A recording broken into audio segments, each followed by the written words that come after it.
ওকে listen guys, আজকে তোমরা চাও আজকে ভিডিওটা একটু বেশি ইন্টারেস্টিং, একটু বেশি ধামাকেদার হওয়া উচিত। তাহলে হ্যাঁ, আজকের আমি একটা দারুণ জায়গা, আমি জানি গাইস তোমরা সেখানে গেছো আর ঘুরেছো, অনেক মজা করতেই পারো ডেফিনেটলি, বাট আমি আমার তরফ থেকে আবার সেই জায়গাটা তোমাদের সাথে শেয়ার করব। যারা জানো না তারা তো দেখে নেবে, আর যারা জানো তাদের তো কোনো ব্যাপারই না। অবশ্যই লাইক কমেন্ট শেয়ার এটা কিন্তু করতে ভুলবে না। আজকে আমি এরকম হোয়াইট কালারের দুটো শার্ট প্যাটার্নের টপ কিনেছিলাম।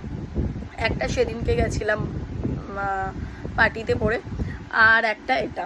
কাপড় কোয়ালিটি অনেক ভালো, আমি তোমাদেরকে বলেইছিলাম। আর আমি এটা নিয়েছিলাম কোথা থেকে? মেট্রো প্লাজা থেকে।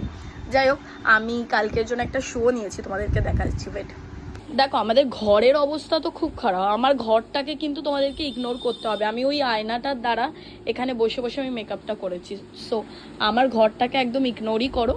আর আমি আমার ঘরের অবস্থা দেখাতে চাই না। দেখো এই জুতোটা নিয়েছি,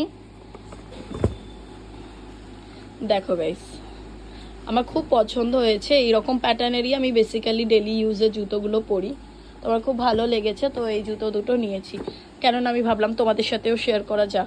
আর আমি ভাবছি ব্ল্যাক কালার প্যান্টের সাথে যদি না যায়, তাহলে সেই দিনকে যে স্কাই কালারের ডেনিম জিন্স পরেছিলাম ওটাই আমি পরবো।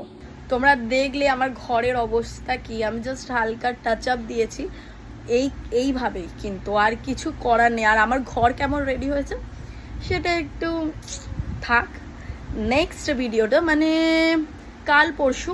কাল আমাদের কাজ কমপ্লিট, এবার ঘরটা কেমনভাবে রেডি হয়েছে সেটা আমি পরের ভিডিওতে তোমাদের সাথে শেয়ার করবো। ওকে।